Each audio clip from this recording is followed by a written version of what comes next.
فاسألوا أهل الذكر إن كنتم لا تعلمون۔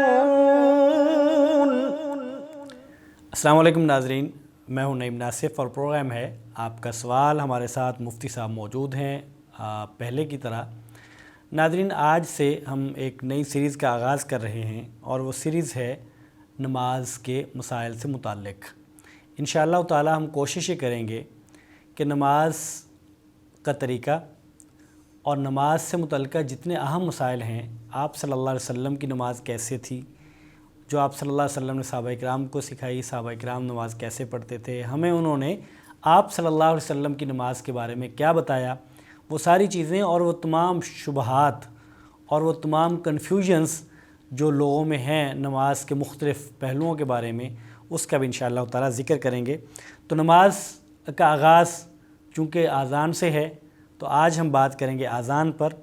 اذان کی ابتدا کیسے ہوئی، اس کا معنی مفہوم کیا ہے، اور اذان کے بعد اقامت ہے۔ تو آج انشاءاللہ آج کے پروگرام میں ہم اذان اور اقامت سے متعلقہ مسائل کا ذکر کریں گے۔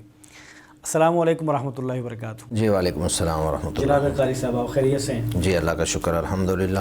شیخ، اذان سے ہم آغاز کر رہے ہیں اپنے اس سیریز کا، تو یہ بتائیے گا کہ اذان سے ظاہر ہر مسلمان واقف ہے، اس کا معنی کیا ہے؟ جی بسم اللہ الرحمن الرحیم۔ اذان کا لفظ جو ہے یہ اذن یؤذن تعظیم سے ہے، اور قرآن مجید میں اللہ رب العزت فرماتے ہیں وَأَذِّن فِي النَّاسِ بِالْحَجِّ يَأْتُوكَ رِجَالًا، کہ اے ابراہیم آپ لوگوں کے اندر حج کا اعلان کر دیں۔ تو گویا کہ اذان کا معنی ہے کسی چیز کا اعلان کرنا، اور پھر اصطلاحی طور پر اسلام کے اندر شرعی اعتبار سے اذان کا معنی ہوگا کہ نماز کے لیے مخصوص کلمات کے ساتھ اعلان کرنا کہ نماز کا وقت ہو گیا ہے اور لوگوں کو بلانا۔ تو یہ اس کا معنی اور اس کا مفہوم ہے۔ اچھا یہ بتائیے گا کہ اذان کی ابتدا جب ہوئی ہے تو کیا یہ جب نماز فرض ہوئی ہے، نماز کے ساتھ ہی ابتدا ہو گئی تھی یا اس کے بعد میں ہوئی ہے؟ اس کی ابتدا کب ہوئی؟ جب نبی مکرم صلی اللہ علیہ وسلم مکہ میں موجود تھے تو وہاں تو مسلمان کمزور حالت میں تھے اور چھپ چھپ کر نمازیں پڑھتے تھے، اس لیے وہاں تو اس بات کا سوال ہی پیدا نہیں ہو سکتا تھا کہ وہاں پر باقاعدہ اذان دی جائے اور اس کا اعلان کیا جائے۔ جب آپ صلی اللہ علیہ وآلہ وسلم مدینہ المنورہ تشریف لے آئے تو وہاں پہ جب نماز فرض ہوئی تو مسلمانوں نے پہلے نماز کے لیے کوئی علامت یا کوئی اذان یا کوئی خاص مخصوص چیز نہیں رکھی ہوئی تھی۔ ایک دن مسلمان جو ہیں وہ اکٹھے ہو گئے اور انہوں نے کہا کہ ہم 5 وقت نماز پڑھتے ہیں اور بسا اوقات ہمیں نماز کے ٹائم کا پتہ ہی نہیں چلتا ہے، تو ہمیں کوئی نہ کوئی شعار یا کوئی علامت ایسی رکھ لینی چاہیے کہ جس سے ہمیں پتہ چل جائے کہ نماز کا وقت ہو گیا ہے۔ تو مشورے کے اندر کئی چیزیں آئیں۔ بعض نے کہا کہ ہم ناقوس نصارہ کی طرح، جو نصارہ لوگ ہیں وہ ناقوس ایک بجاتے تھے، ٹھیک ہے، ہم اس طرح کا کوئی ناقوس بنا لیتے ہیں اور اس کو بجایا کریں گے تو اس کی آواز پہ ہمیں پتہ چل جایا کرے گا کہ نماز کا وقت ہو گیا ہے۔ بعض نے کہا کہ چلیں ہم یہودی جو ہیں وہ ایک سینگ بجاتے تھے، قرن الیہود اس کو کہا جاتا ہے، تو وہ سینگ کی آواز سے پتہ چل جاتا تھا کہ فلاں چیز کا ٹائم ہو گیا ہے۔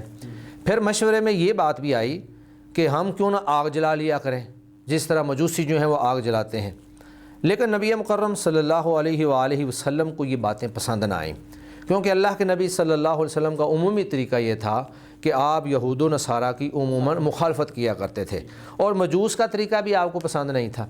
تو رسول اللہ صلی اللہ علیہ وسلم ابھی اس پر خاموش تھے، سوچ و بچار میں تھے کہ رات کو سیدنا عبداللہ بن زید رضی اللہ تعالی عنہ ان کو خواب آئی، اور خواب کے اندر انہوں نے دیکھا کہ کوئی شخص جو ہے وہ اذان کے یہ کلمات جو ہے وہ ادا کر رہا ہے۔ اور اتفاق کی بات یہ ہے کہ جب وہ صبح اللہ کے نبی کے پاس آئے اور انہوں نے اللہ کے نبی صلی اللہ علیہ وآلہ وسلم کو وہ اذان کے کلمات بتائے تو اسی وقت حضرت عمر بن خطاب رضی اللہ تعالیٰ عنہ بھی آ گئے، ٹھیک ہے، اور انہوں نے کہا کہ یا رسول اللہ بعینہ مجھے بھی ایسا ہی خواب آیا ہے، اور جو کلمات یہ بیان کر رہے ہیں بالکل وہی کلمات میرے خواب کے اندر بھی مجھے سنائی دیے ہیں۔ تو اللہ کے نبی صلی اللہ علیہ وسلم نے اس کو گویا کہ اللہ کی طرف سے ایک غیبی مدد سمجھا اور آپ نے کہا کہ ہاں ٹھیک ہے، ہم نہ تو عیسائیوں کا طریقہ اختیار کرتے ہیں، نہ یہودیوں کا، اور نہ ہی مجوسیوں کا، ہم اذان کے یہ کلمات جو ہیں یہ ہم کہتے ہیں۔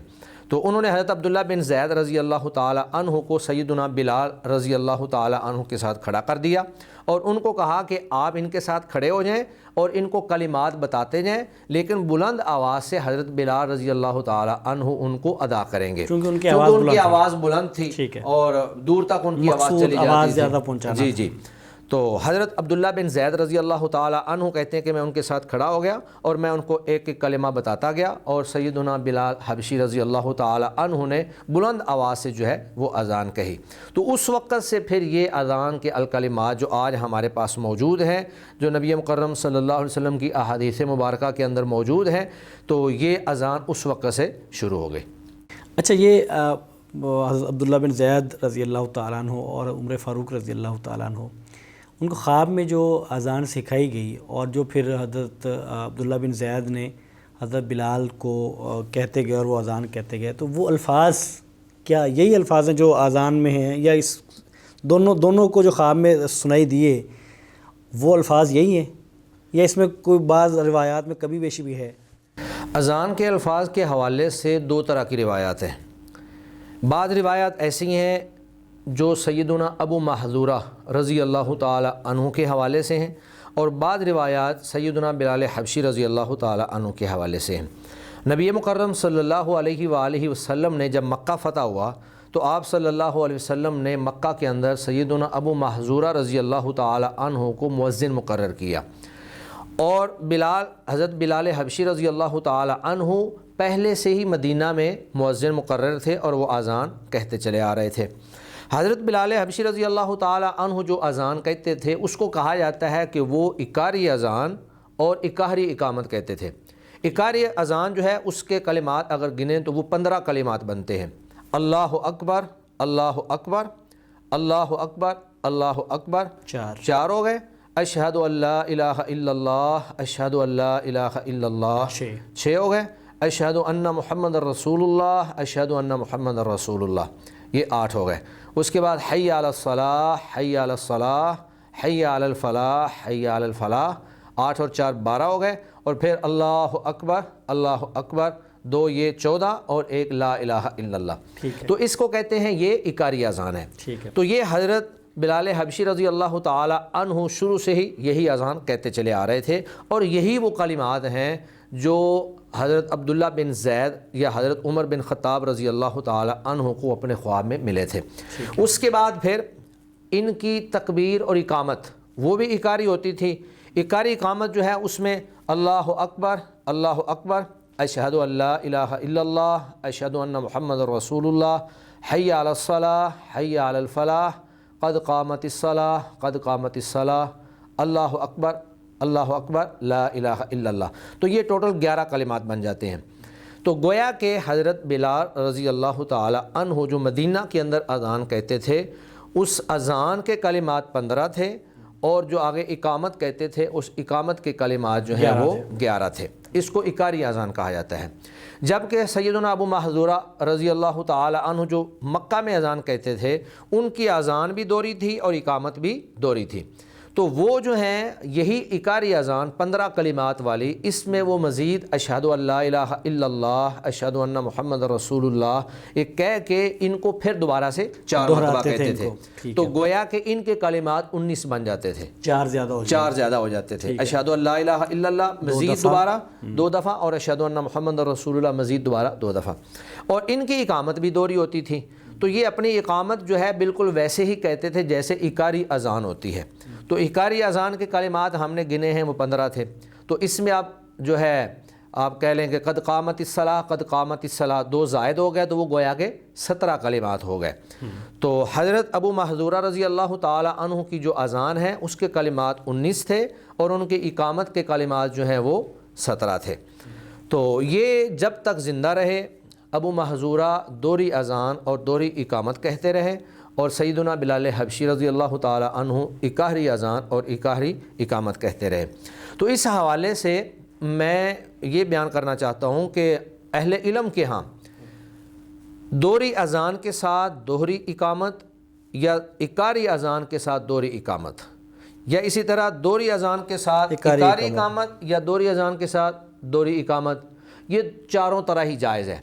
آپ جس طرح بھی کہہ لیں، کیونکہ وہ بھی ثابت ہے، وہ چیز بھی ثابت ہے۔ اگرچہ بعض اہل علم کا خیال ہے کہ نہیں، ہم اذان جو ہے وہ تو اقاری ہی کہیں گے اور جو اقامت ہے وہ ہم دوہری کہیں گے، تو یہ چیز جو ہے یہ حدیث کے اوپر عمل نہیں ہے۔ اب ان لوگوں کا جو ہے نا ایک چیز کے اوپر خاص طور پہ ان کا اصرار کرنا، اس میں آپ دیکھیں کہ وہ اگر اذان اقاری لیتے ہیں تو وہ حضرت بلال حبشی رضی اللہ تعالیٰ عنہ کی اذان تھی، لیکن اسی حدیث کے اندر اقاری اقامت کا بھی تذکرہ ہے، تو گویا کہ حدیث کا پہلا حصہ مان لیتے ہیں اور دوسرے حصے کو چھوڑ دیتے ہیں، جبکہ دوسری طرف جب آ کے وہ دوہری اقامت لیتے ہیں تو اس میں ابو محذورہ رضی اللہ تعالیٰ عنہ کی حدیث کے اندر دوہری اقامت بھی ہے، دوہری اذان بھی ہے، تو وہ گویا کہ حضرت ابو محذورہ کی جو روایت ہے اس کا پہلا حصہ چھوڑ دیتے ہیں، دوسرا مان لیتے ہیں۔ تو ہم کہتے ہیں کہ جب ایک چیز ثابت ہے، دونوں روایات کے اندر ثابت ہے، تو آپ اس کو ایک کو مخصوص کیوں کرتے ہیں؟ اس کا ایک حصہ آپ پہلا لے لیتے ہیں، اس کا آپ دوسرا لے لیتے ہیں، اور باقی آدھی آدھی روایات کو آپ چھوڑ دیتے ہیں۔ تو صحیح موقف یہی ہے کہ آپ دوہری اذان کے ساتھ اقاری اقامت کہیں یا دوہری اقامت کہیں، ہمارے نزدیک دونوں طرح ہی جائز ہے، اور دوہری اذان کے ساتھ آپ اقاری اقامت کہیں یا دوہری اقامت کہیں، دونوں طرح ہی جائز ہے۔ ٹھیک ہے۔ اچھا یہ آپ نے بتایا کہ یہ 15 کلمات ہیں جی، اور یہی وہ کلمات ہیں جو صحابہ کرام نے خواب میں سنے یا ان کو سنائے گئے اور دکھائے گئے۔ الصلاۃ خیر من النوم، اس کے بارے میں بعض لوگوں کا خیال یہ ہے کہ یہ چونکہ اس اذان کا حصہ نہیں ہے، اس میں سنوائے نہیں گئے، تو یہ آپ صلی اللہ علیہ وسلم کے دور میں نہیں تھے، عمر فاروق رضی اللہ تعالیٰ عنہ نے اپنے دور میں ان کو اذان میں شامل کر دیا، اور صبح کی اذان میں۔ کیا یہ بات درست ہے؟ ایسی بات نہیں ہے۔ الصلاۃ خیر من النوم کے جو الفاظ ہیں وہ نبی مکرم صلی اللہ علیہ وآلہ وسلم کے زمانہ سے ہی چلے آ رہے ہیں۔ سیدنا ابو محذورہ رضی اللہ تعالی عنہ فرماتے ہیں، سنن ابو داود کی حدیث ہے کہ میں نبی مکرم صلی اللہ علیہ وسلم کے زمانے میں اذان دیا کرتا تھا، اور فجر کی اذان میں حی علی الفلاح کے بعد 2 دفعہ الصلاۃ خیر من النوم، الصلاۃ خیر من النوم کہتا تھا۔ تو یہ روایت ابو داود شریف کے اندر موجود ہے، اور امام البانی رحمہ اللہ نے اس کو صحیح قرار دیا ہے۔ تو اگر کوئی یہ کہتا ہے کہ یہ الفاظ جو ہیں سیدنا عمر رضی اللہ تعالی عنہ نے داخل کروائے ہیں، تو حضرت عمر رضی اللہ تعالی عنہ سے پہلے تو ابو محذورہ اللہ کے نبی کے دور میں یہ الفاظ ادا کر رہے ہیں، تو ایسے لوگوں کا یہ موقف غلط ہے۔ صحیح بات یہی ہے کہ ابو محذورہ رضی اللہ تعالی عنہ اپنی اذان کے اندر یہ الفاظ ادا کیا کرتے تھے۔ اچھا یہ بات تو ہو گئی کہ یہ اضافہ نہیں ہے، الصلاۃ خیر من النوم، جی، یہ حصہ ہیں اور یہ ثابت ہیں۔ جی، اگر کوئی شخص اذان کہہ رہا ہے، عام طور پہ چونکہ ایک مؤذن کی عادت بنی ہے نا، وہ 4 اذانیں جب کہتا ہے تو اس میں یہ الفاظ نہیں آتے، اگر اسے فجر کی اذان کہی اور وہ بھول گیا جی، تو پھر کیا ہوگا؟ اس کو دہرائے گا اذان کو، یا اس کے بغیر اتنی گنجائش ہے کہ اذان کامل ہے؟ یہ غلطی اور بھول جانا ایسی غلطی نہیں ہے کہ جس میں اذان دوبارہ کہی جائے۔ جیسے نماز کے اندر تلاوت کرتے کرتے قاری بھول جاتا ہے، جی، اور بسا اوقات وہ کچھ الفاظ یا آیات چھوڑ دیتا ہے، تو جب نماز کے اندر آیات اور یا کچھ کلمات چھوٹنے کے باوجود سجدہ سہو نہیں ہے، نماز کے اندر کوئی نقص واقع نہیں ہوتا ہے، تو اسی طرح اذان جو باقی کامل ایک مکمل اذان ہوگی، صرف 2 کلمات اسے بھول گئے، تو اگر تو وہ بھول کر اس نے ادا نہیں کیے ہیں تو انشاءاللہ اس کی اذان مکمل ہے، اس کی اذان دوبارہ کہنے کی ضرورت نہیں ہے، مقصد حاصل ہو گیا ہے۔ اور اگر کوئی بندہ جان بوجھ کر ایسا کر رہا ہے، اذان تو پھر بھی دوبارہ نہیں کہی جائے گی، لیکن اس حوالے سے پھر وہ بندہ گناہ گار ہوگا، اور اس کو ایسا نہیں کرنا چاہیے۔ یہ الفاظ اذان میں شامل ہوتے ہیں، اور ظاہر ہے کہ یہ فجر کی اذان میں ہوتے ہیں۔ جی، فجر کی اذان میں۔ اب فجر کی اذان جو صبح میں ہم دیکھتے ہیں، جو حدیث میں موجود ہے، وہ تو 2 طرح کی اذان ہے۔ جی، جی، ایک وہ ہے جو صبح کاذب کے وقت کی ہے، اور ایک صبح صادق کے وقت کی ہے۔ جی، جی، تو یہ الفاظ دونوں اذانوں میں ہوں گے چونکہ دونوں صبح کی ہیں، یہ کسی ایک میں ہوں گے؟ اگر کسی ایک میں ہوں گے تو وہ پہلے والی جو صبح کاذب والی ہے، یا جو بعد والی صبح صادق والی ہے، یا یوں کہہ لیں جو پہلی سحری کے لیے اٹھانے کے لیے جو تھی اس کے لیے ہے، یا جو فجر کی اذان سحری بند ہونے کے لیے اس کے لیے ہے؟ اس حوالے سے اہل علم کے ہاں 2 موقف پائے جاتے ہیں۔ بعض اہل علم تو کہتے ہیں کہ یہ جو سحری کے لیے اذان تھی نا، سحری میں اٹھانے کے لیے، سحری کے لیے اٹھانے کے لیے جو صبح کاذب کی اذان تھی، ٹھیک ہے، یہ کلمات اس میں کہے جائیں گے، کیونکہ ان کا جو مفہوم ہے نا، الصلاۃ خیر من النوم، جو نماز ہے وہ نیند سے بہتر ہے۔ تو وہ کہتے ہیں کہ بندہ سویا اس وقت ہوتا ہے جب ایک شخص اٹھا ہوا ہے، تو اس کو آپ کہیں گے الصلاۃ خیر من النوم، تو اس کا کوئی معنی مفہوم نہیں بنتا ہے۔ لیکن دیگر اہل علم کا خیال یہ ہے کہ نہیں، یہ پہلی اذان کے اندر نہیں ہوں گے بلکہ یہ دوسری اذان کے اندر ہوں گے۔ تو یہاں دوسری اذان سے مراد جو ہے سحری کی پہلی ہے اور فجر کی اذان جو ہے وہ دوسری ہے، یعنی جس کو اذان فجر کہا جاتا ہے۔ ٹھیک ہے، اس میں اس لیے ہوں گے کیونکہ یہ الفاظ ہیں الصلاۃ خیر من النوم، نماز نیند سے بہتر ہے۔ تو یہاں یہ نہیں کہا گیا کہ سحری کے لیے اٹھ جاؤ یا سحری جو ہے وہ نیند سے بہتر ہے، بلکہ یہ کہا گیا ہے کہ نماز نیند سے بہتر ہے۔ یعنی وہ لوگ جو سحری کھا کر لیٹے ہوئے ہیں یا جنہوں نے سحری نہیں کھائی ہے، اور پورا سال تو سحری نہیں کھائی جاتی ہے، وہ تو رمضان کے اندر ایک مخصوص مہینہ ہوتا ہے، تو یہ ان لوگوں کے لیے ہیں جن کو نماز کے لیے اٹھانا مقصود ہے۔ تو یہ گویا کہ پھر ایک حدیث کے اندر الفاظ ہیں، ابو محذورہ رضی اللہ تعالی عنہ جو یہ بیان کرتے ہیں نا کہ میں یہ الفاظ فی الاذان الاول کہا جاتا تھا، ان الفاظ کا ان لوگوں نے جواب یہ دیا ہے کہ یہ اذان جو ہے یہ اقامت کے مقابلے میں ہے، کیونکہ اللہ کے نبی صلی اللہ علیہ وسلم کی ایک حدیث ہے بین کل اذانین، کہ ہر دو اذانوں کے درمیان، تو وہاں دو اذانوں سے مراد اذان اور اقامت ہے۔ تو گویا کہ اذان بھی اذان ہوئی اور اقامت بھی اذان ہوئی، تو اقامت دوسری اذان ہو جائے گی اور اس کے مقابلے میں جو فجر کی اذان ہے وہ اذان اول ہو جائے گی۔ تو ابو محذورہ رضی اللہ تعالی عنہ یہ جو الفاظ کہا کرتے تھے یہ آپ اذان اول میں کہتے تھے، تو یہاں اذان اول سے مراد اقامت کے مقابلے میں جو اذان اول ہے یعنی اذان فجر ہے، صبح قاذب والی بات نہیں ہے، یا آپ کہہ لیں کہ سحری اور تہجد والی اذان اس سے مراد نہیں ہے۔ اور دوسری بات یہ ہے کہ سیدہ عائشہ رضی اللہ تعالی عنہا کی ایک روایت ہے، تو وہ بیان فرماتی ہیں کہ نبی مکرم صلی اللہ علیہ وآلہ وسلم اذان کے بعد جو ہے اگر تو آپ نے کوئی نہانا وغیرہ ہوتا، جنبی ہوتے، تو آپ غسل فرما لیتے، اور اگر آپ نے غسل وغیرہ نہ کرنا ہوتا تو آپ وضو کر لیتے اور نماز کے لیے چلے جاتے۔ تو گویا کہ آدمی غسل کر کے نماز کے لیے یا وضو کر کے نماز کے لیے اس اذان کے بعد جاتا ہے جو اذان فجر ہے۔ جو سحری والی ہے یا تہجد والی اذان ہے اس کے بعد تو آپ گھر میں موجود ہیں، ابھی نماز کا وقت ہی نہیں ہوا ہے اور آپ کو نماز کے لیے جانے کی ضرورت بھی نہیں ہے۔ تو ان دلائل کی بنیاد پر آپ کہہ سکتے ہیں کہ یہاں اذان اول سے مراد اذان فجر ہے اور دوسری اذان یہاں پر اقامت ہوگی۔ تو آپ یہ کہیں کہ تہجد والی اور سحری والی اذان کے اندر یہ الفاظ نہیں کہے جائیں گے بلکہ اذان فجر کے اندر یہ الفاظ ادا کیے جائیں گے۔ سحری والی میں نہیں کہے جائیں گے، مطلب سحری کے لیے اٹھانے والی، اس سے میں کہتا ہوں وہ کنفیوژن ہو جائے لوگوں کے لیے کہ سحری ایک اذان پہ سحری بند بھی ہوتی ہے نا، وہ اس کو وہ جس پہ سحری بند ہوتی ہے، یعنی جس کو ہم آج فجر کی اذان تہجد کہہ لیں، ہاں اذان فجر کہتے ہیں، یہ اس کے لیے ہوں گے، اذان تہجد کے لیے نہیں ہوں گے۔ جی یہی آپ کہہ رہے ہیں نا؟ جی درست ہے۔ اچھا یہ تو ثابت آپ نے بتایا کہ یہ تو احادیث سے ثابت ہے کہ آپ صلی اللہ علیہ وسلم کے دور سے ثابت ہے، اور حضرت ابو محذورہ رضی اللہ تعالیٰ عنہ وہ کہتے تھے یہ الفاظ۔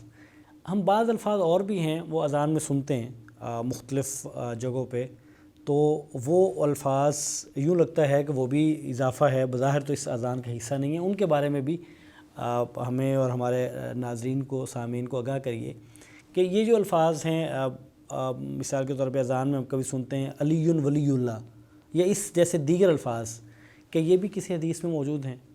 عبادات میں اصل توقیف ہے کہ کوئی بھی عبادت اس میں جو چیز اللہ کے نبی صلی اللہ علیہ وسلم سے ثابت ہوگی ہم صرف وہی کر سکیں گے، اس میں ہم اپنی پاس سے اپنی طرف سے کوئی نئی چیز اس میں ایڈ نہیں کر سکتے ہیں، داخل نہیں کر سکتے ہیں۔ تو نبی مکرم صلی اللہ علیہ وآلہ وسلم سے جو الفاظ ثابت ہیں وہ میں نے آپ کے سامنے بیان کر دیے ہیں۔ زیادہ سے زیادہ یہ فرق ہے کہ وہ اقاری آپ کہہ لیں۔ شیخ میں معذرت ہے، یہ جو آپ نے کہا کہ اس میں یہ توقیف ہے، جی، توقیف کا معنی کیا یہ ہے کہ اس میں کوئی شخص یہ نہیں کہے گا کہ یہ الفاظ میں تو کہہ رہا ہوں، آپ بتائیں کہ کہاں حرام ہے، جی، کہاں لکھا کہ یہ جائز نہیں ہے؟ یعنی جو بندہ یہ کہے گا وہ اس کی دلیل دے گا کہ یہ ثابت ہیں۔ توقیف ہے وقف سے، وقف کا معنی ہوتا ہے رک جانا، ٹھیک ہے، یعنی ہر عبادت سے آپ رکے رہیں گے، آپ کوئی بھی عبادت نہیں کریں گے الا یہ کہ اس کی دلیل مل جائے، ٹھیک ہے۔ تو یہ ہے توقیف کا معنی۔ اس میں یہ نہیں ہوتا کہ میں یہ کر رہا ہوں تو اس میں کہاں منع کیا گیا ہے، منع والی بات نہیں ہے، اس میں بلکہ دلیل والی بات ہے درست. کہ اگر تو دلیل مل گئی ہے تو آپ وہ عبادت کر سکتے ہیں، اور اگر دلیل نہیں ملی ہے تو پھر آپ کے لیے رک جانا لازم اور ضروری ہے، پھر آپ منع کی بات والی نہیں کر سکتے ہیں. تو توقیف جو ہوتی ہے یہ ساری عبادات میں ہے. اب اذان بھی ایک عبادت ہے. تو اللہ کے نبی صلی اللہ علیہ وسلم سے جو الفاظ ہیں وہ دوہری اذان، اقہری اذان یا دوہری اقامت، اقہری اقامت، اس کے جتنے الفاظ ہیں، اقاری کے 15 کلمات جو ہیں، اور اسی طرح دوہری کے 19 کلمات، اسی طرح اقامت ہے اس کے کلمات میں نے آپ کے سامنے بیان کر دیے. لیکن یہ کلمات جو ہیں حی علی الصلاۃ اور حی علی الفلاح کے بعد، میں جہاں میری پہلے رہائش تھی وہاں پر میں بھی یہ اذان سنتا تھا. ہمارے قریب ہی اس مسلک کے اور مکتب کے لوگ موجود تھے. تو اذان کے اندر وہ الفاظ یہ ادا کرتے ہیں، حی علی خیر العمل، حی علی خیر العمل، یعنی حی علی الصلاۃ 2 دفعہ کہیں گے، حی علی الفلاح 2 دفعہ کہیں گے، اس کے بعد پھر حی علی خیر العمل، حی علی خیر العمل. اور اسی طرح یہ اشہد ان محمد رسول اللہ کے بعد وہ کہتے ہیں اشہد ان علی ولی اللہ وصی رسول اللہ و خلیفتہ بلا فرق. ہم سن کر ہمیں یہ الفاظ بھی یاد ہو گئے ہیں. تو یہ جتنے الفاظ ہیں یہ کسی حدیث سے، کسی صحابی سے نبی مکرم صلی اللہ علیہ وسلم کے حوالے سے ثابت نہیں ہے. لہٰذا جو لوگ بھی یہ کلمات ادا کرتے ہیں ان کو یہ کلمات ادا نہیں کرنی چاہیے، کیونکہ عبادت میں اصل توقیف ہے، دلیل چاہیے. اگر اللہ کے نبی سے یہ بات ثابت نہیں ہے تو یہ گویا کہ آپ نے نماز کے اندر اور اذان کے اندر آپ نے اپنی طرف سے اضافہ کر دیا ہے، اور دین کے اندر جو اضافہ ہے وہ بدعت ہے، اور بدعت گمراہی ہے، اور گمراہی انسان کو جہنم میں لے جانے کا باعث ہے. تو مطلب یہ کہ الفاظ جتنے بھی اچھے ہوں، ان کا معنی جتنا بھی اچھا ہو، اگر وہ ثابت نہیں ہے آپ صلی اللہ علیہ وسلم سے تو وہ جائز نہیں ہے، وہ جائز نہیں ہے. وہ جائز نہیں. اچھا یہ بتائیے کہ جب اذان کے لیے مؤذن آتا ہے تو اس میں بھی بعض لوگ کا خیال یہ ہے کہ وہ اذان اگر وضو اس کا نہیں ہے تو بھی وہ اذان کہہ سکتا ہے، بعض لوگوں کا خیال ہے کہ نہیں وضو کر کے آنا چاہیے. تو اس کے بارے میں شریعت کیا کہتی ہے؟ بلکہ اس میں نے لوگوں کو بڑا جھگڑا کرتے دیکھا ہے کہ جی آپ نے تو بغیر وضو کے اذان دے دی ہے تو آپ کی تو اذان ہوئی نہیں ہے. تو اصل میں جہاں جس عبادت سے پہلے طہارت شرط ہے وہاں تو طہارت ضروری ہے. مثلا نماز ہے، نماز کے بارے میں نبی مکرم صلی اللہ علیہ وسلم کا ارشاد گرامی ہے کہ لا يقبل اللہ صلاۃ بغیر طہور، کہ اللہ تعالیٰ طہارت کے بغیر نماز جو ہے اس کو قبول نہیں کرتے. تو نماز کے لیے وضو جو ہے وہ شرط ہے. لیکن اذان کے لیے وضو کا شرط ہونا یہ کسی قرآن مجید کی آیت سے یا نبی مکرم صلی اللہ علیہ وسلم کی حدیث مبارکہ سے ثابت نہیں ہے. ہاں ایک حدیث موجود ہے جو ابو داؤد شریف کے اندر موجود ہے، اور اس میں نبی مکرم صلی اللہ علیہ وآلہ وسلم نے فرمایا کہ بغیر وضو کے اذان نہیں ہے. لیکن وہ حدیث جو ہے وہ ضعیف ہے. تو جو حدیث ضعیف ہے وہ ہمارے لیے قابل حجت ہی نہیں ہے. اس کو بنیاد تو حدیث کے ضعیف ہونے کی وجہ سے اس میں ضعف کے بھی چند ایک وجوہات ہیں. سب سے پہلی بات تو یہ ہے کہ اس میں معاویہ بن یحییٰ صدفی جو ہیں راوی جو ہیں یہ ضعیف ہیں. اسی طرح امام زہری جو ہیں ان کا سیدنا ابو ہریرہ رضی اللہ تعالی عنہ سے روایت کرنے میں انقطاع ہے. اور تیسری بات یہ ہے ولید بن مسلم، اس میں راوی ہیں ولید بن مسلم، وہ مدلس ہیں. تو یہ ان 3 وجوہ کی بنیاد پر یہ حدیث ضعیف ہے. تو جب یہ قابل حجت نہیں ہے تو پھر ہمیں کوئی دلیل چاہیے کہ اذان کے لیے وضو کرنا اگر شرط کوئی شخص ہے. بغیر اذان کے بغیر وضو کے اذان کہہ دیتا ہے جی تو اذان درست ہو جائے گی. درست ہے اس لیکن اگر کوئی وضو کر لیتا ہے تاکہ لوگوں میں شکوک و شبہات پیدا نہ ہوں اور جو اعتراضات کرنے والے متشدد قسم کے لوگ ہیں وہ بلا وجہ تنقید نہ کریں، تو وضو کر لیتا ہے تو حرج کوئی نہیں ہے اس میں، لیکن وضو کرنا اس کے لیے شرط نہیں ہے. ویسے بھی عام طور پہ لوگ وضو کر کے آتے ہیں چونکہ اس کے فوری بعد سنتیں ادا کرنا اور پھر نماز کی تیاری کے طور پہ آتے ہیں. عموماً ہوتا ہے ایسے ہی ہے کہ مؤذنین جو جی عموماً ایسے ہی ہوتا ہے کہ مؤذنین وضو کرتے ہیں، لیکن جب ایمرجنسی بھی اذان کہنی پڑ جائے، مثلا اذان کا وقت ہو چکا ہو یا لیٹ ہو رہی ہو، تو پھر وہ جلدی وہ کہتے ہیں کہ چلیں ہم پہلے اذان کہہ لیتے ہیں، بعد میں ہم وضو کر کے سنتیں ادا کر لیں گے. تو اصل ہم نے تو اصول کو دیکھنا ہے کہ جب کسی جگہ حکم ہی نہیں ہے کہ اذان کے لیے آپ نے طاہر ہونا ہے اور پاکیزہ ہونا ہے اور باوضو ہونا ہے، تو ہم کسی کو اس بات پہ مکلف نہیں بنا سکتے.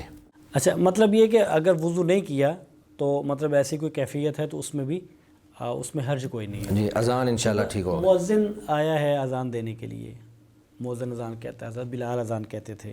ہم نے دیکھا ہے ہماری مساجد میں بہت سارے لوگ ایسے ہیں بڑے شوق سے آتے ہیں اور ان کی زندگی کے ایک بڑا حصہ زندگی گزر جاتی ہے وہ بڑے شوق سے، اور معروف ہوتا ہے کہ یہ بندہ مؤذن ہے، یہی اذان کہتا ہے، تو اس کی کوئی فضیلت ہے حدیث میں؟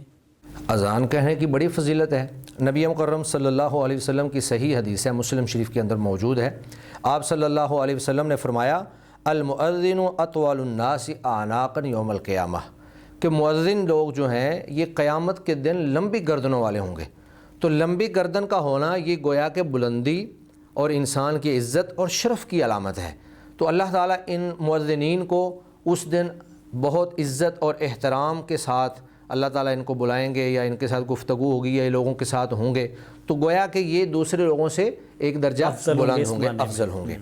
ایک حدیث اور ہے، نبی مکرم صلی اللہ علیہ وسلم نے فرمایا اللہم ارشد الائمہ واغفر للمؤذنین، کہ اے اللہ جو آئمہ ہیں، امام ہیں نمازیں کروانے والے، ان کی اصلاح فرما، ان کی رہنمائی فرما، رشد ہدایت کی طرف بات ہوتی ہے، رہنمائی کر دے، اور مؤذنین کو بخش دے۔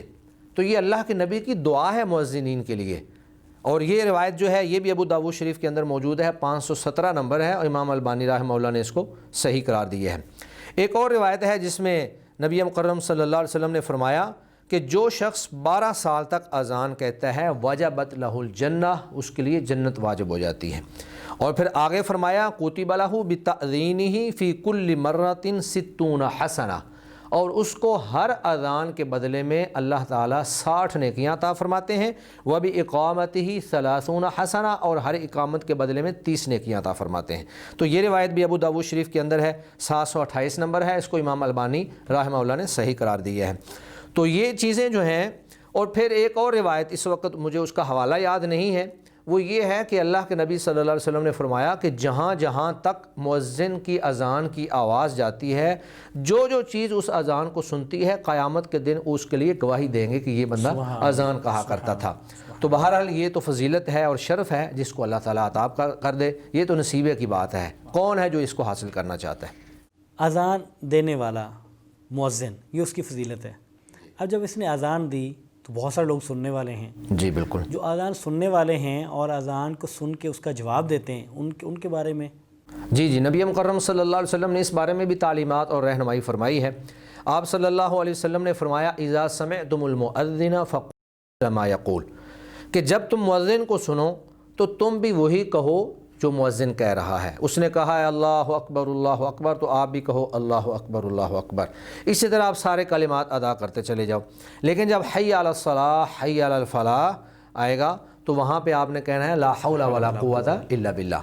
اس کی وجہ یہ ہے کہ حی علی الصلاح کا معنی ہے نماز کی طرف آؤ، کامیابی کی طرف آؤ، تو وہاں پہ ہم کہتے ہیں لا حول ولا قوت الا باللہ۔ لا حول ولا قوت الا باللہ کا مطلب یہ ہے کہ کامیابی کی طرف جانا یہ بھی اللہ کی توفیق سے ہے، اس میں میرا اپنا جو ہے کوئی اختیار نہیں ہے، یا میرا اپنا جو ہے کوئی ایسا نہیں ہے کہ میں یہ کام کر رہا ہوں، یہ بھی اللہ کی توفیق سے ہے۔ گویا کہ ہم اللہ سے توفیق مانگ رہے ہوتے ہیں کہ یا اللہ تو توفیق دینے والا ہے، ہمیں ہمت اور توفیق دے، ہم نماز کی طرف جائیں، ہم فلاح اور کامیابی کی طرف جائیں۔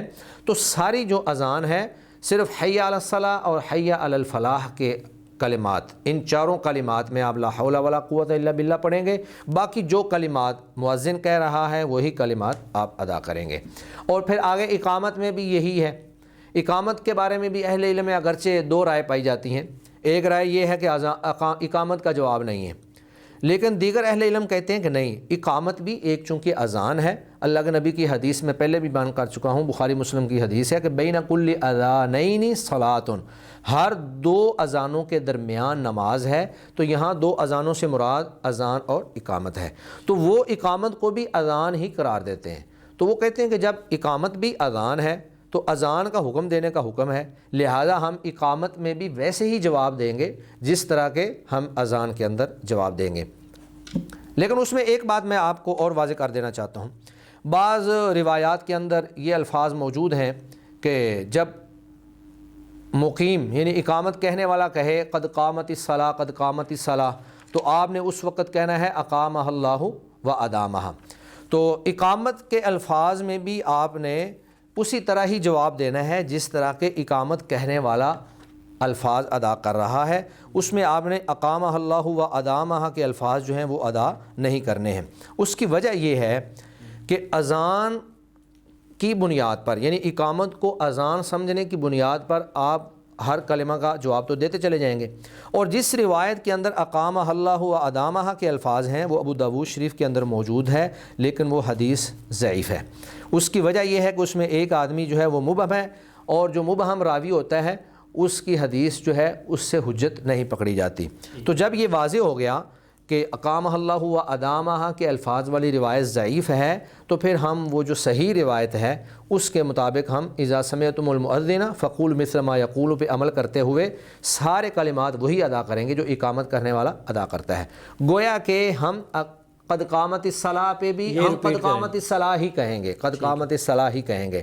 ہاں البتہ حی علی الصلاۃ حی علی الفلاح پہ آپ لا حول ولا قوۃ الا باللہ کہیں گے، جس طرح کہ نبی مکرم صلی اللہ علیہ وسلم کی احادیث سے ثابت ہے۔ ٹھیک ہے جی اچھا، آپ صلی اللہ علیہ وسلم کے دور میں تو شاید یہ مسئلہ پیش نہ آیا ہو اس طرح کر کے، ایک تو آواز مطلب جتنی بھی آپ بلند کھڑے ہو جائیں جی تو ایک آبادی یا ایک محلے سے دوسرے تک جانا مشکل ہو جاتا ہے، اور دوسرا یہ کہ مساجد بھی اس وقت اتنی زیادہ نہیں تھی، آج تو الحمدللہ ہر محلے میں مسجد موجود ہے، آبادی بھی چونکہ بڑھ گئی۔ تو مسئلہ یہ درپیش ہے کہ جب اذان ہوئی اور لوگوں نے اذان سنی اور اس کا جواب دیا، ایک اذان کا جواب دے دیا اور کچھ سیکنڈ بعد یا 1 منٹ بعد دوسری اذان ساتھ والی مسجد میں ہو گئی، پھر ساتھ والی مسجد میں ہو گئی، یا یوں ہو رہا ہے کہ اکٹھی اذانیں ہو رہی ہیں۔ جب اکٹھی اذانیں ہو رہی ہیں تو کس اذان کا جواب دیا جائے؟ مطلب ایک ایک جملے کے تاخیر اور تعجیل کے ساتھ، یا ایک اذان ہو گئی ہے اس کا جواب دے دیا، پھر دوسری اذان ہو گئی ہے تو کیا اس کا بھی جواب دیا جائے؟ جتنی اذانیں ہوں گی اتنی اذانوں کا جواب دیا جائے گا یا ایک کا؟ یعنی 2 سوال بنتے ہیں، ایک یہ کہ ساری اذانوں کا جواب دینا ہوگا، اور دوسرا سوال یہ ہے کہ اذانیں اکٹھی اگر شروع ہو گئی ہیں ایک ایک جملے کے تاخیر سے، تو کس اذان کو اصل بنایا جائے گا، کس کا جواب دیا جائے گا؟ یہ آپ نے بڑا اہم سوال کیا ہے۔ اس کو میں سمجھتا ہوں کہ ہمیں نماز پہ قیاس کرنا چاہیے۔ جو نماز ظہر ہے وہ ایک ہی نماز ہے، بے شک سینکڑوں اذانیں ہوئی ہیں، وہ ساری کی ساری ایک نماز کے لیے ہوئی ہیں، تو اذانیں جو ہو رہی ہیں وہ ایک نماز کے لیے ہو رہی ہیں۔ ٹھیک، آپ اس بات کے پابند نہیں ہیں کہ آپ ساری اذانوں کا جواب دیں۔ آپ زیادہ سے زیادہ اس میں یہ کر سکتے ہیں کہ آپ نے جس مسجد میں نماز پڑھنی ہے اس مسجد کی جب آپ کو اذان سنائی دے رہی ہو تو آپ اس کا اگر جواب دے دیں تو انشاءاللہ آپ نے گویا کہ وہ فرض کی تکمیل کر دی، یا جو چیز مستحب تھی اذان کا جواب دینا، جو آپ کے اوپر لازم تھا وہ آپ نے پورا کر دیا۔ اس کے بعد آپ اس بات کے مکلف نہیں ہیں کہ آپ باقی ساری اذانوں کے جواب دیں، کیونکہ جب آپ نماز پڑھنے جاتے ہیں تو اگر 20 اذانیں ہوئی تھیں یا 40 اذانیں ہوئی تھیں تو آپ نے 20 دفعہ تو زور نہیں پڑھنی ہے، 40 دفعہ تو ظہر نہیں پڑھنی ہے۔ ٹھیک ہے، تو چونکہ نماز بھی ایک ہی پڑھنی ہے لہذا جواب بھی ایک ہی اذان کا ہوگا۔ اور اگر دوسرا آپ نے سوال یہ کیا کہ اگر ساری اکٹھی شروع ہو گئی ہیں تو ساری اکٹھی شروع ہو گئی ہیں تو کم از کم آدمی کو اتنا تو فرق ہو ہی جاتا ہے کہ یہ اس مسجد کی ہے، یا کوئی ایک اذان کسی بھی ایک اذان کے پیچھے وہ کسی آواز کے پیچھے جو ہے وہ چلتا جائے اور اس کو پورا کر دے، کسی ایک اذان کا جو جواب دے۔ میں یہی سوال میرے ذہن میں آیا کہ اگر جس مسجد میں وہ نماز پڑھتا ہے جی اگر اس کو اصل بنائے گا، یہ تو اس صورت میں تو یہ بات صحیح ہے کہ مطلب اگر زیادہ ایک ہی وقت میں شروع ہو گئی، لیکن اگر کبھی ایسا ہوا کہ جس مسجد میں وہ نماز نہیں پڑھتا وہ اذان پہلے ہو گئی جی، اور جس میں وہ نماز پڑھتا وہ اذان ابھی بعد میں ہونی ہے، تو کیا اس کا جواب اس لیے نہیں دے گا؟ اصل میں وہ اس لیے میں کہہ رہا تھا کہ اس مسجد کا، کیونکہ عموماً وہ مسجد اس کے گھر کے قریب ہے اور اس کی آواز اس کو کلیئر اور واضح سنائی دے رہی ہے بنسبت دوسری اذانوں کے۔ باقی مساجد چونکہ دور ہیں ان کی آواز بھی کم ہوگی اور اس کو صحیح طرح سے سنائی بھی نہیں دے گی، تو یہ ضروری نہیں ہے وہ کسی دوسری اذان کا بھی جواب دے سکتا ہے، جو پہلے اذان ہو جائے، جس کو پہلے سن لے، جس کو پہلے سن لے تو اس کا جواب دے دے اور باقی ٹھیک ہے۔ اب دیکھیں فرض کے اندر تحصیل حاصل نہیں ہونا چاہیے کہ ایک چیز آپ نے پہلے ادا کر لی اس کو دوبارہ آپ ادا نہیں کریں گے، نماز ظہر پڑھ لی ہے پھر نہیں پڑھیں گے، تیسری دفعہ نہیں پڑھیں گے، تو آپ نے گویا کہ اذان ظہر کا جواب دے دیا ہے۔ اب کوئی دوسرا اذان کہہ رہا ہے تو وہ کیا کہہ رہا ہے؟ وہی اذان ظہر ہی کہہ رہا ہے، کوئی تیسرا کہہ رہا ہے وہ بھی اذان ظہر ہی کہہ رہا ہے، تو آپ تو اس کا جواب دے چکے ہیں، اس لیے اب آپ کو جواب دینا ضروری نہیں ہے۔ باقی اگر ایک بندہ ویسے تقوی کی بنیاد پر کہتا ہے کہ چلے میں کلمات ادا کر دیتا ہوں تو میرے خیال میں شاید اس کو منع کرنا میں نہیں سمجھتا کہ ٹھیک نہیں ہے، ہاں کہہ سکتا ہے، کوئی حرج نہیں۔ ٹھیک ہے، اچھا یہ بتائیے اسی طرح کا ایک سوال ہے، اسی طرح سے مراد یہ ہے کہ وہ بھی کنفیوز کرتا ہے لوگوں کو، وہ یہ ہے کہ جب ایک شخص نے اذان دی ہے اور پھر جماعت کا وقت ہوا تو اقامت جب کہنے کی بات آتی ہے تو بس اوقات کوئی اور شخص کہہ دیتا ہے، اور بعض لوگ اس کو سمجھتے ہیں کہ یہ اتنا ضروری نہیں ہے، کوئی بھی شخص جو جلدی بول پڑے جی وہ لوگوں کو شوق بھی ہوتا ہے، وہ اقامت کہہ دیتے ہیں، اور بعض دفعہ یہ ہوتا ہے کہ لوگ اس کا التزام کرتے ہیں کہ نہیں یا تو مؤذن خود کہے یا وہ اجازت دے۔ تو اس کے بارے میں آپ کی کیا رائے ہے کہ ہمیں کیا شرعی رہنمائی ملتی ہے کہ ایک مؤذن کے لیے ضروری ہے، یعنی وہی اقامت کہے، یا وہ اجازت دے تو دوسرا بندہ کہے، یا دوسرے ایک میں گنجائش ہے؟ اصل میں یہ ساری اخلاقی باتیں ہیں۔ مستحب یہی ہے کہ جس نے اذان کہی ہے وہی اقامت کہے، کیونکہ نبی مکرم صلی اللہ علیہ وسلم کی حدیث کے کچھ الفاظ اس طرح کے ہیں کہ المؤذن احق بالاقامہ، کہ مؤذن جو ہے وہی اقامت کا زیادہ حقدار ہے۔ لیکن اگر کوئی دوسرا شخص کہنا چاہتا ہے تو اخلاقی اعتبار سے اس کو چاہیے کہ جس نے اذان دی ہے وہ اس سے اجازت لے لے، اور اگر وہ اجازت دے دے تو پھر اس کو اقامت کہنی چاہیے، ورنہ جو ہے مؤذن ہی اقامت کہے گا۔ ایک بات یہ ہے کہ بسا اوقات مؤذن اذان کہہ کر آگے پیچھے ہو جاتا ہے، اور جب اقامت کی باری آتی ہے تو پھر کوئی بندہ نہیں نظر آتا، تو پھر بہتر یہ ہے کہ وہ خود فیصلہ کرے مقتدی۔ پھر جو امام ہے، امام کو چاہیے کہ وہ کسی ایک کی طرف اشارہ کر دے کہ جی آپ اقامت کہہ دیں، اس میں پھر وہ باہمی طور پہ جھگڑا یا ناراضگیاں بھی پیدا نہیں ہوں گی۔ وہ کہہ سکتا ہے جی مجھے تو امام صاحب نے کہا تھا کہ آپ اقامت کہیں۔ تو مستحب ویسے یہی ہے، طریقہ یہی ہے کہ مؤذن جو ہے وہ اقامت کا زیادہ حقدار ہے، الا یہ کہ کوئی اس سے اجازت لے کر اقامت کہہ دے۔ ٹھیک ہے، اگر مؤذن جو ہے وہ اس نے اذان کہی اور پھر بعد میں امام بھی وہی ہیں، انہوں نے جماعت کے لیے بھی کھڑے ہونا ہے، تو کیا امام خود بھی اقامت کہہ سکتا ہے؟ امام بالکل اقامت کہہ سکتا ہے، ممانعت والی کوئی بات نہیں ہے۔ بلکہ میں نے تو سعودی عرب میں دیکھا، میں سعودی عرب میں بریدہ القصیم میں 3 سال رہا ہوں، وہاں جو ہمارے مکتب کے پاس ہی مسجد تھی، وہاں ایک چھوٹا سا لڑکا جو ہے نا، وہ ابھی اس کی عمر کوئی زیادہ نہیں تھی، کوئی 15-16 سال، وہ مؤذن تھا، اور اکثر جو ہے امام صاحب جو ہیں وہ نہیں آتے تھے، تو اب وہاں پہ وہ خود ہی اذان کہتا اور خود ہی اقامت کہہ کے وہ مصلی پہ کھڑا ہو جاتا، تو یہ اکثر سلسلہ چلتا تھا۔ تو شرعی اعتبار سے نبی مکرم صلی اللہ علیہ وسلم کی تعلیمات کے مطابق جو امام ہے وہ اذان کہہ کر اقامت بھی کہہ سکتا ہے اور امامت کروا سکتا ہے، تو اس میں ممانعت والی کوئی بات نہیں ہے۔ ٹھیک ہے، اچھا یہ بتائیے کہ عام طور پہ تو یہی ہوتا ہے، مؤذن جو ہے وہ موجود ہوتے ہیں وہاں پہ، یا جنہوں نے بھی اقامت کہنی ہو پہلی صف میں موجود ہوتے ہیں۔ اگر کبھی کوئی ایسی صورت بنے کہ مؤذن پچھلی صف میں کہیں اس کو اذان کہیں وضو کے لیے چلے گئے، جماعت کا وقت صفیں بن گئیں اور وہ دوسری صف میں ہیں یا تیسری صف میں ہیں، تو کیا اقامت کہنے کے لیے انہیں پہلی صف میں آنا ہوگا، یا جہاں وہ موجود ہیں وہی اقامت کہہ سکتے ہیں؟ بہتر تو یہی ہے کہ مؤذن صاحب اذان دینے کے بعد ادھر ہی موجود رہیں تاکہ لوگ اس کے اوپر اعتراض نہ کریں۔ اب یہ ایک بڑا عجیب مسئلہ ہے، اور اس پہ کئی مساجد کے اندر جھگڑے بھی ہو چکے ہیں، جی مؤذن اذان کہہ کر جو ہیں وہ چلے جاتے ہیں، بلکہ وہ اس کے اوپر وہ حدیث جو ہے کہ جو بندہ اذان سننے کے بعد مسجد سے نکل جائے وہ شیطان ہے، وہ حدیث اس کے اوپر فٹ کر دیتے ہیں، اور اس طرح کے اعتراضات کرتے ہیں، وہ تو ان کے بارے میں جو نماز نہ پڑھنے کی نماز نہیں پڑھنا چاہتے ہیں۔ تو بہتر یہی ہے کہ مؤذن پہلی صف میں ہی رہے تاکہ سب کو پتہ ہو کہ مؤذن یہ ہے اور اس نے تکبیر اور اقامت کہنی ہے۔ لیکن اگر مؤذن دوسری صف میں بھی کھڑا ہے، تیسری صف میں بھی کھڑا ہے، تو وہ وہاں سے بھی اقامت کہہ سکتا ہے۔ اقامت کہنے کے لیے پہلی صف جو ہے وہ شرط نہیں ہے، اور پھر مؤذن کو اس بات پہ بھی مجبور نہیں کیا جا سکتا جی وہ لازمی طور پر ہی پہلی صف میں کھڑا ہو۔ بہتر یہی ہے، کیونکہ عام طور پہ جو مؤذن ہوتے ہیں وہ بھی کچھ نہ کچھ پڑھے لکھے اور نائب امام کے انداز میں لوگ رکھے جاتے ہیں، اور ان کو امام کے پیچھے رہنا چاہیے، پہلی صف میں رہنا چاہیے۔ اللہ نہ کرے امام صاحب جو ہیں کسی وجہ سے، حاجت کی وجہ سے وہ نماز نہیں پڑھا سکتے، مکمل نہیں کروا سکتے، تو پھر وہ مؤذن جو ہے وہ آگے آ کر نماز کی تکمیل کروائے گا۔ تو افضل تو یہی ہے، لیکن یہ کچھ شرعی ذمہ داری یا لازمی طور پر فرض نہیں ہے ان کے اوپر کہ وہ یہاں پر ہی آ کر کریں، اس میں گنجائش موجود ہے، تو جہاں گنجائش موجود ہو وہاں پر ہمیں گنجائش کو باقی رکھنا چاہیے اور سختی نہیں کرنی چاہیے۔ اچھا، جب مؤذن اذان کہہ رہا ہے اور سامع سن رہا ہے، اور ہم دیکھتے ہیں کہ جب مؤذن کہتا ہے نا اشہد اللہ الہ الا اللہ، تو جو سامعین ہیں یا کوئی ایک سامع وہ یوں کر کے انگلی اوپر اٹھاتے ہیں، گویا کہ اس بات کی گواہی دیتے ہیں کہ اللہ ایک ہے۔ تو کیا یہ عمل مسنون ہے؟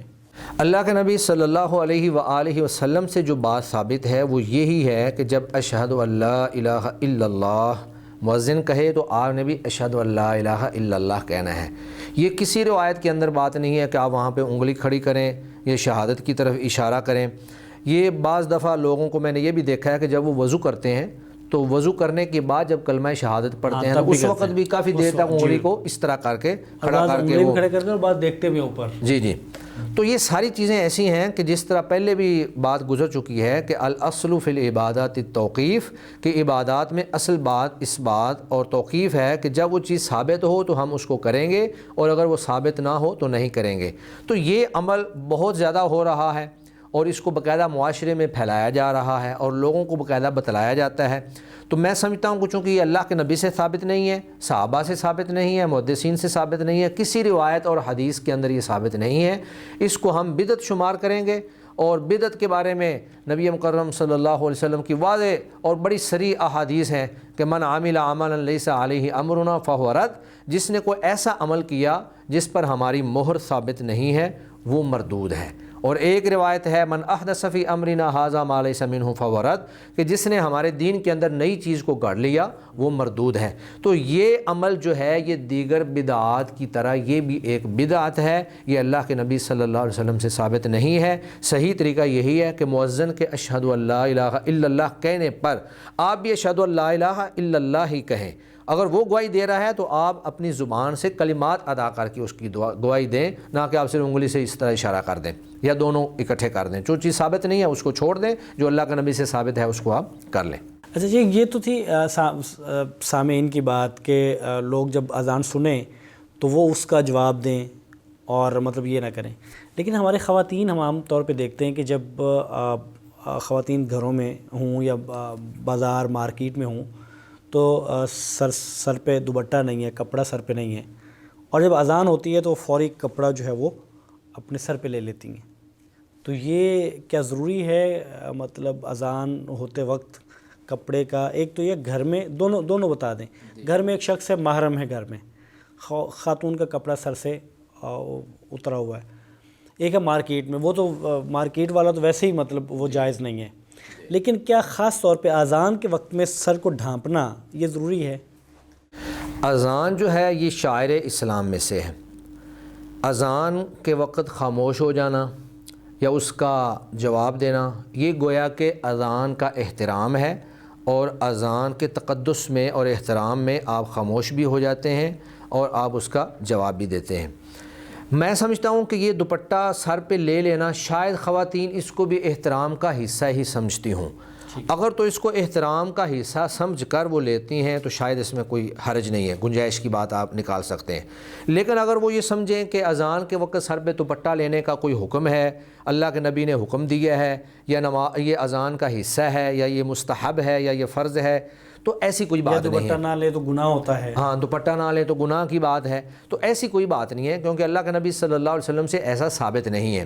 دوپٹہ تو ویسے ہی ہر مسلمان عورت کو ہر وقت سر پہ رکھنا چاہیے. گھر میں اگر اترا بھی ہوا ہے محرم کے پاس تو کوئی حرج نہیں ہے، لیکن بازار میں تو ہر وقت دوپٹہ سر پہ ہونا چاہیے. لیکن اس کو سنت سمجھ کر یا اس کو واجب سمجھ کر یا اس کو عبادت سمجھ کر سر پہ لینا یہ چونکہ ثابت نہیں ہے اس لیے اس کی اجازت نہیں ہے. لیکن اگر ویسے احترام میں وہ عام طور پہ گھر میں لوگ کہتے ہیں جی اذان ہو رہی، جی خاموش ہو جائیں، جی خاموش ہو جائیں، ٹی وی چل رہا ہے، جی بند کر دیں، خاموش ہو جائیں، آواز بند کر دیں. تو بہرحال یہ گئے گزرے دور کے اندر مسلمانوں کے اندر اگر اذان کا اتنا بھی احترام اور تقدس باقی رہے تو میرا خیال اس کو ہم اپریشیٹ کرنا چاہیے اور اس کو خراج تحسین پیش کرنا چاہیے. اس میں حرج والی کوئی بات نہیں ہے، لیکن اس کو نیکی سمجھ کے نہ کیا جائے اور اس کو مستحب یا واجب سمجھ کے نہ کیا جائے. اچھا شیخ، یہ مسئلہ بھی بس اوقات سامنے آتا ہے کہ چونکہ ہمارے ہاں مساجد میں لاؤڈ سپیکرز ہیں اور اذان کہی جاتی ہے سپیکر میں اور وہ دور تک لوگوں تک پہنچتی ہے اعلان نماز کا. کبھی یہ ہوتا ہے کہ لائٹ نہیں آ رہی ہوتی جی، اور مؤذن جو ہے وہ اذان کہہ دیتا ہے. جب وہ اذان کہہ دیتا ہے یا درمیان میں یا مکمل اذان کہنے کے بعد لائٹ آ گئی تو کیا اب وہ اس نیت سے اس غرض سے دوبارہ اذان کہہ سکتا ہے؟ گنجائش ہے، یہ جائز ہے کہ پہلے آواز لوگوں تک پہنچی نہیں ہے، اب میں دوبارہ اسپیکر میں کہہ دوں تاکہ لوگوں تک آواز پہنچے؟ جی، اس میں دو چیزیں ہیں. اگر تو اس مسجد میں اذان بغیر اسپیکر کے ہی ہوتی تھی پھر تو وہ جو اس نے اذان کہہ دی ہے وہ کافی ہے اور اسپیکر میں دوبارہ اذان نہیں کہی جائے گی. اور اگر وہاں اذان اسپیکر میں ہوتی تھی اور لوگ اس سپیکر کی بنیاد پر نماز پڑھتے تھے، نماز کے لیے آتے تھے، یا صبح سحری جو ہے وہ بند کرتے تھے، یا اسی طرح شام کے ٹائم افطاری جو ہے اس اذان کی بنیاد پہ کرتے ہیں، تو پھر یہ بلکہ اذان کہنا لازم ہو جاتا ہے۔ اس کی وجہ یہ ہے کہ آپ نے اذان بغیر سپیکر کے جب کہہ دی ہے تو لوگوں کو تو علم نہیں ہوا کہ اذان ہوئی ہے، اب وہ تو انتظار میں رہیں گے۔ خاص طور پہ جو افطاری کے وقت ٹائم ہوتا ہے، لوگوں کے کان جو ہیں وہ سپیکر کی طرف اور اذان کی طرف لگے ہوتے ہیں، تو اس میں آپ کو دوبارہ اذان کہنی چاہیے، تاکہ اگر کسی نے سحری بند کرنی ہے تو وہ سحری بند کر لے، کسی نے نماز پڑھنی ہے، نماز کی تیاری کرنی ہے، وضو وغیرہ کرنا ہے تو وہ کر لے، کسی نے شام کے وقت افطاری کرنی ہے تو وہ کر لے۔ تو جب آپ نے بغیر سپیکر کے اذان کہی تو لوگوں کے نزدیک گویا کہ وہ اذان نہیں ہوئی، وہ ایسی ہے کہ جیسے آپ ایک جگہ خاموش بیٹھ کر بس چپ کر کے آہستہ آہستہ اللہ اکبر اس طرح کر کے اذان کہہ دیں، تو وہ اذان نہیں ہے۔ تو اذان کا جو مقصد ہے وہ پورا ہونا چاہیے۔ تو جو اذان آپ نے بغیر سپیکر کے کہی تھی اس نے اپنا مقصد گویا کہ پورا نہیں کیا۔ جب آپ وہ اذان سپیکر میں کہیں گے تو پھر وہ اپنے جملہ مقاصد جو ہے وہ پورے کرے گی۔ تو ایسی حالات میں ان کو اذان دوبارہ کہنی چاہیے۔ جی اچھا جی، یہ بتائیے کہ اگر کوئی شخص مجبوری کی وجہ سے بوڑھا ہو گیا یا کوئی بیماری ایسی ہے، کھڑا نہیں ہوا جاتا زیادہ دیر، تو کیا وہ بیٹھ کے اذان کہہ سکتا ہے؟ اور کیا مجبوری کے بغیر بلا وجہ مطلب بغیر کسی شرعی عذر کے بیٹھ کے اذان کہہ سکتا ہے؟ اسلام ایک ایسا مذہب ہے کہ جس کے اندر اللہ رب العزت جہاں مشکل پیش آتی ہے وہاں پہ اللہ تعالیٰ گنجائش عطا کر دیتے ہیں۔ اب دیکھیں نماز ہے، اللہ کے نبی صلی اللہ علیہ وسلم نے فرمایا کہ صلی قائما، کھڑے ہو کے نماز پڑھو، کہ اگر فَإِلَّمْ تَسْتَطِعْ فَقَاعِدًا، اگر تم کھڑے ہو کر نہیں پڑھ سکتے تو بیٹھ کر پڑھ لو، فَإِلَّمْ تَسْتَطِعْ فَعَلَىٰ جَنْبٍ، کہ او کما قال النبی صلی اللہ علیہ وسلم، کہ اگر بیٹھ کر بھی نہیں پڑھ سکتے تو لیٹ کر پڑھ لو۔ تو نماز جو ہے یہ اذان سے زیادہ اہم عمل ہے، اور اصل مقصود اذان کا نماز کے لیے بلانا ہے۔ تو جب نماز کے اندر اللہ تعالیٰ نے اتنی گنجائش دی ہے کہ اگر آپ کھڑے ہو کے نہیں پڑھ سکتے تو بیٹھ کر پڑھ لیں، بیٹھ کر نہیں پڑھ سکتے تو لیٹ کر پڑھ لیں، تو اسی طرح جب نماز کے اندر گنجائش موجود ہے تو اذان کے اندر بھی یہ گنجائش اس سے بالاولیٰ موجود ہے۔ ایک آدمی بوڑھا ہو چکا ہے یا وہ بیمار ہے، کھڑا نہیں ہو سکتا ہے، تو وہ بیٹھ کر سپیکر کے سامنے جو ہے وہ اذان دے دے۔ اللہ تعالیٰ فرماتے ہیں لا یکلف اللہ نفسا الا وسعہا، کہ اللہ رب العزت کسی بھی جان کو اس کی طاقت سے بڑھ کر تکلیف نہیں دیتے۔ اور دوسری جگہ فرمایا کہ وما جعل علیکم فی الدین من حرج، اللہ تعالیٰ نے دین میں تمہارے لیے تنگیاں نہیں رکھی ہیں بلکہ آسانیاں رکھی ہیں۔ تو ان عمومی روایات اور آیات مبارکہ اور نماز کو قیاس کرتے ہوئے ہم یہ کہہ سکتے ہیں کہ اگر کوئی شخص بیمار ہے یا کوئی ضعیف ہو چکا ہے تو وہ بیٹھ کر بھی اذان کہہ سکتا ہے۔ لیکن اگر کوئی شخص جان بوجھ کر ایسا کر رہا ہے تو میں سمجھتا ہوں کہ یہ درست نہیں ہے۔ وہ اگر کوئی آدمی نوافل ادا کر رہا ہو اور وہ بیٹھ کر ادا کر رہا ہو تو اللہ کے نبی نے فرمایا کہ اس کا اجر آدھا ہو جاتا ہے۔ تو اب اس مؤذن کو جو بغیر عذر کے بیٹھ کر اذان کہتا ہے تو میں سمجھتا ہوں کہ اس کا بھی اجر جو ہے وہ آدھا ہو جائے گا، اذان ہو جائے گی، اذان میں کوئی نقص واقع نہیں ہوگا لیکن اس کے اجر میں کمی واقع ہو جائے گی۔ آپ قیاس کر رہے ہیں اس کو اس نماز کے معاملے پر، نفل نماز پہ؟ جی اچھا، نمازیں جو ہیں وہ جمع کرنا وہ جائز ہے، آپ جمع کر سکتے ہیں۔ تو جب نمازیں جمع ہوں گی، ظہر اور عصر کی نماز ایک شخص نے یا مطلب چند لوگوں نے جمع کر کے پڑھی ہیں، تو کیا ان دونوں کے لیے وہ اذان الگ الگ ہوں گی؟ دونوں کی اذان الگ الگ دی جائے گی اور پھر اقامت دونوں کی الگ الگ ہوگی؟ اذان جو ہے کسی نماز کے لیے ضروری نہیں ہے، اگرچہ شعائر اسلام کی بنیاد پر اذان ہم کہتے ضرور ہیں، لیکن یہ ضروری نہیں ہے کہ ہر نماز کے لیے آپ اذان کہیں۔ اہل علم اور فقہاء نے جو ایک مسئلہ اپنی کتابوں کے اندر بیان کیا ہے وہ یہ ہے کہ اگر کبھی کبھار اذان رہ بھی جائے تو نماز پھر بھی آپ پڑھیں گے، یعنی اذان نماز کے لیے شرط نہیں ہے۔ یا نماز بھول جائے، اذان بھول جائے، پتہ نہ چلے، نماز پڑھ لی، بعد میں کسی نے بتایا وہ تو کسی نے اذان ہی نہیں آج کہی تھی، جی جی، تو نماز دہرائی نہیں جائے گی؟ ہاں، نماز دہرائی نہیں جائے گی۔ اذان جو ہے وہ نماز کے لیے شرط نہیں ہے، بلکہ اذان کیا ہے، وہ نماز کے لیے ایک اعلان ہے۔ ہاں، فقہاء یہ کہتے ہیں کہ اگر کوئی بستی والے مسلسل اذان چھوڑ ہی دیں تو پھر ان کو مجبور کیا جائے گا کہ نہیں جی آپ اذان کہیں، وہ تو ایک الگ مسئلہ بن گیا۔ لیکن اگر کبھی بھول جاتی ہے، کسی کو پتہ نہیں چلتا ہے یا سفر کے اندر یاد نہیں رہتا ہے، بغیر اذان کے ہی نماز پڑھ لی جاتی ہے، تو انشاءاللہ نماز درست ہے، اس کے اندر کوئی کسی قسم کی کمی اور نقص نہیں ہے۔ یہ تو اذان کا مسئلہ تھا۔ اس کے بعد ہے اقامت۔ تو اقامت جو ہے وہ اللہ کے نبی صلی اللہ علیہ وسلم کا طرز عمل یہ رہا ہے کہ آپ ہر نماز کے لیے الگ سے اقامت کہلواتے تھے، ہر نماز کے لیے الگ سے اقامت کہلواتے تھے۔ بخاری شریف کی صحیح حدیث ہے کہ نبی مکرم صلی اللہ علیہ وآلہ وسلم نے اقام فصل المغرب ثم اقام فصل العشاء ولم يسبح بینہما، کہ آپ نے پہلے مغرب کے لیے اقامت کہلوائی اور اس کے بعد پھر عشاء کی نماز پڑھی، اس کے لیے اقامت کہلوائی، اور ان دونوں کے درمیان کوئی تسبیحات وغیرہ نہیں پڑھی۔ تو گویا کہ ہر نماز کے لیے اقامت تو ضروری ہے لیکن اذان ضروری نہیں ہے، لیکن اس کا مطلب یہ نہیں ہے کہ اذان کو چھوڑ دیا جائے۔ تو باقی رہے نوافل، تو نفلی نماز جو ہے، نفلی نماز کے لیے اقامت بھی ضروری نہیں ہے۔ آپ مثلا تراویح ہے، نماز تراویح ہے، اس کے لیے اقامت نہیں کہی جائے گی۔ اسی طرح آپ بلکہ نماز جنازہ ہے، اس کے لیے اقامت نہیں ہے۔ اس کے علاوہ آپ ویسے کوئی تحیۃ المسجد پڑھتے ہیں یا وضو کے 2 نفل پڑھتے ہیں یا کوئی بھی آپ نفلی عبادت کرتے ہیں، اس کے لیے اقامت نہیں کہی جائے گی۔ تو اقامت فرضی نمازوں کے لیے ہے اور ہر نماز کے لیے الگ الگ کہی جائے گی۔ اگر چند لوگ گاڑی میں کہیں سفر کر رہے ہیں، مثال کے طور پہ 4-6 لوگ سفر کر رہے ہیں اور راستے میں نماز کا وقت ہو جاتا ہے، جی، تو یعنی وہ ان میں سے ایک بندہ پہلے اذان کہے پھر وہ جماعت کروائیں، یا وہاں اس کی ضرورت نہیں ہے اذان کہنے کی؟ وہاں پہ اگر تو وہ اذان کہہ لیں تو افضل ہے۔ اس کے لیے میرے سامنے وہ حدیث ہے کہ اللہ کے نبی صلی اللہ علیہ وسلم نے فرمایا کہ ایک وقت وہ آئے گا کہ ایک شخص جو ہے وہ بکریوں کا چرواہا ہے اور پہاڑوں کی چوٹیوں پہ رہتا ہے، وہاں وہ اکیلا اذان کہتا ہے، پھر اقامت کہتا ہے، پھر نماز پڑھتا ہے۔ تو اس میں اذان کے ساتھ اقامت کا بھی اور نماز کا تینوں کا تذکرہ ہے۔